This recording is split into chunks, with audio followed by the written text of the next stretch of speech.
Wes mulai. Jadi ceritanya itu ada seorang warok ya. Warok itu orang yang wirai, orang yang selalu menjaga dirinya dari hal-hal yang tidak diperbolehkan oleh syariat ya. Warak. Beliau bernama Idris bin Abbas ya. Jadi Idris bin Abbas beliau adalah seorang yang taat pada Allah, sangat menjaga dari hal-hal yang diharamkan oleh Allah ya. Nah, pada suatu hari Idris bin Abbas melakukan perjalanan ya. Jadi perjalanan yang cukup jauh ya, sehingga perbekalan yang beliau bawa itu sampai habis ya, karena perjalanannya kan jauh ya. Kalau istirahat, kalau lapar, beliau memakan perbekalan yang sudah dibawa ya. Nah, waktu itu nah, beliau kehabisan perbekalan ya. Kehabisan perbekalan, dan beliau waktu itu merasa lapar ya, karena bekalnya habis. Beliau merasa lapar, kemudian waktu itu beliau berjalan di tepi sungai ya. Berjalan di tepi sungai, kemudian karena saking laparnya, beliau mencari kira-kira apa ya yang bisa dimakan gitu ya. Terus beliau melihat ada sebuah delima ya. Ada sebuah delima itu terhanyut ya, hanyut di sungai, cara Jawane keli ya. Kemudian beliau menemukan delima itu ya. Kemudian karena saking laparnya, kemudian delima itu beliau makan ya. Nah, ketika makan ketika beliau makan itu beliau tersadar ya, ingat ya. Oh, ini bukan delima saya ini ya. Apakah delima ini halal untuk saya? Bukan. Terus akhirnya, oh, tidak boleh seperti ini. Aku harus mencari pemilik pohon delima ini untuk meminta kehalalan yang punya. Ya, kemudian Idris bin Abbas menyusuri sungai dan melawan arus ya, menuju ke hulu. Ya, kira-kira siapa yang memiliki pohon delima yang dia makan ya. Kemudian disusuri ke atas terus, belum melihat ke kiri kanan sungai, sampai akhirnya beliau melihat, oh, itu ada pohon delima di sana. Mungkin delima yang saya makan ini berasal dari pohon itu ya. Aku akan ke sana untuk menemui pemiliknya dan meminta kehalalannya ya. Kemudian Idris bin Abbas naik ya. Kemudian di kebun itu ada seorang laki-laki tua ya. Assalamualaikum. Waalaikumsalam warahmatullah.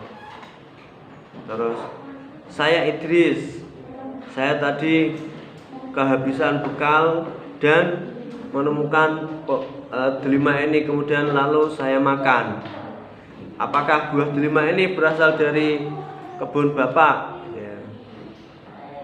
Ya, hanya aku yang menanam delima di desa ini ya, tentunya itu delima milik saya. Terus Idris bin Abbas bilang ya, sekarang saya mau meminta kehalalan dari delima yang saya makan, Pak. Apakah Bapak menghalalkan delima ini? Ya. Kemudian dalam hati pemiliknya itu mengatakan, wah ini orang kok luar biasa sekali ya, menemukan buah yang jatuh saja meminta halalnya gitu. Nah kemudian si pemilik pohon delima tadi bilang, kalau kamu memang benar-benar mau meminta kehalalan dari buah delima yang kamu makan, maka kamu harus bekerja di ladangku tanpa aku gaji selama 1 tahun. Wah, kira-kira kalau kamu gimana? Cuma pengen meminta kehalalan buah yang dimakan yang belum habis, disuruh bekerja tanpa digaji selama 1 tahun. Tidak mau ya. Nah, tapi beda dengan Idris bin Abbas ini ya. Beliau, siapa? Saya bersedia bekerja di sini tanpa digaji. Nah, terus mulai saat itu Idris bin Abbas bekerja di ladangnya bapak tadi. Ya, bekerja hari demi hari, ya kan, dikerjakan ya, sampai akhirnya selesai 1 tahun itu selesai. Ya. Kemudian karena sudah merasa sudah selesai, sudah tuntas, ya, Idris bin Abbas kembali menanyakan kehalalan dari buah delima yang dia makan. Bagaimana Pak? Ini sudah 1 tahun, sudah selesai, berarti sudah terpenuhi kewajiban saya untuk mendapatkan kehalalan. Terus bilangnya si pemilik kebun tadi apa? Kalau kamu memang benar-benar mau aku menghalalkan buah delima yang kamu makan, ada 1 syarat lagi. Tambahin syaratnya ya, yaitu kamu harus menikahi anak saya yang cacat ya. Anak saya yang cacat, dia itu seorang wanita yang buta ya, terus tangannya bengkok ya, ceko ya, terus kakinya pincang. Nah kalau orang biasa kira-kira kabur dah ini. Dikatakan harus menikah dengan anak perempuannya yang cacat tadi ya, matanya buta, tangannya ceko ya, ceko tapi ya kiting ini lho, bengkong, rasa lurus ya. Kakinya pincang. Kalau Mas Farel gimana Mas? Mau enggak? Enggak mau. Wah, tapi Mbak luar biasa sekali nih Idris bin Abbas ya. Karena beliau sangat ingin mengharapkan kehalalan dari buah delima yang dia makan, beliau bersedia Mbak. Baik Pak, ya setelah berpikir, wah ini gimana nih, masa saya harus menikah dengan wanita yang cacat ya. Tapi beliau menekadkan berteguh hati ya, bertekad ya untuk mendapatkan kehalalan dari buah delima yang dimakan. Terus akhirnya beliau bilang, siapa? Saya akan menikahi putri bapak ya, sudah ngurus ya. Yang penting aku mendapatkan kehalalan dari buah delima itu. Sampai seperti itu Mas Mbak ya. Jadi baiklah ya, aku akan menyiapkan segala sesuatunya ya untuk pernikahan kalian ya.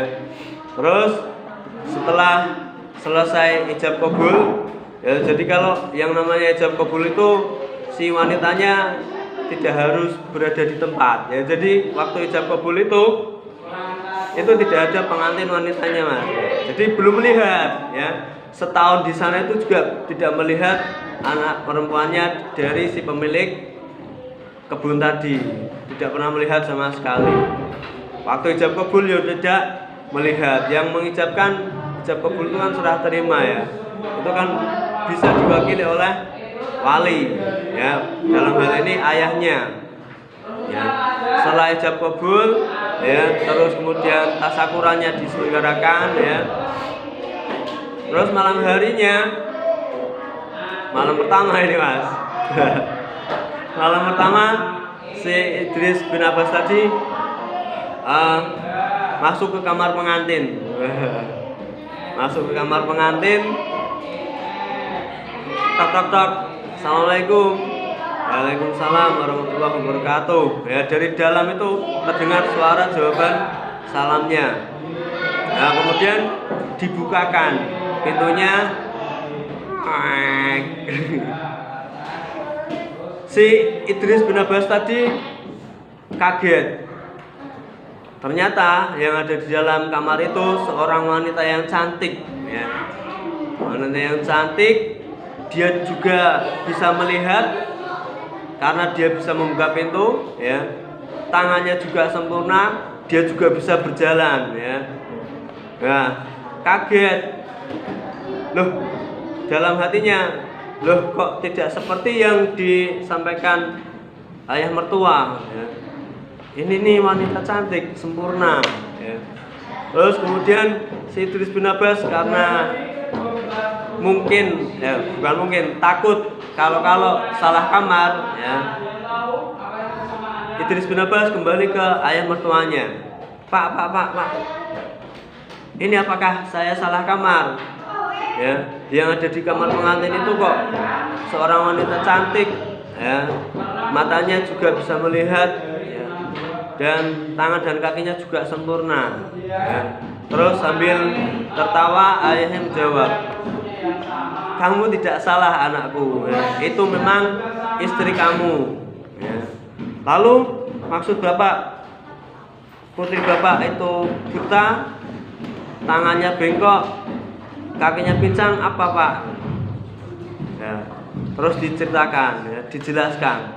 Maksud bapak, matanya buta itu artinya dia tidak pernah melihat hal-hal yang diharamkan oleh Allah. Artinya buta dari berbuat maksiat kepada Allah. Tangannya yang bengkok itu artinya tangannya juga tidak pernah digunakan untuk memukul orang, tidak pernah digunakan untuk menyakiti orang lain. Artinya tidak pernah bermaksiat dengan tangannya. Kakinya pincang artinya kakinya tidak pernah digunakan untuk mendatangi tempat-tempat maksiat, ya. Selalu digunakan untuk hal-hal yang baik. Oh, seperti itu ya Pak. Sudah, kamu sana ke kamarmu, ya. Selamat apa jenenge malam pertama, gitu ya. Nah, akhirnya Idris bin Abbas, ya, menikah dengan seorang wanita tadi, ya.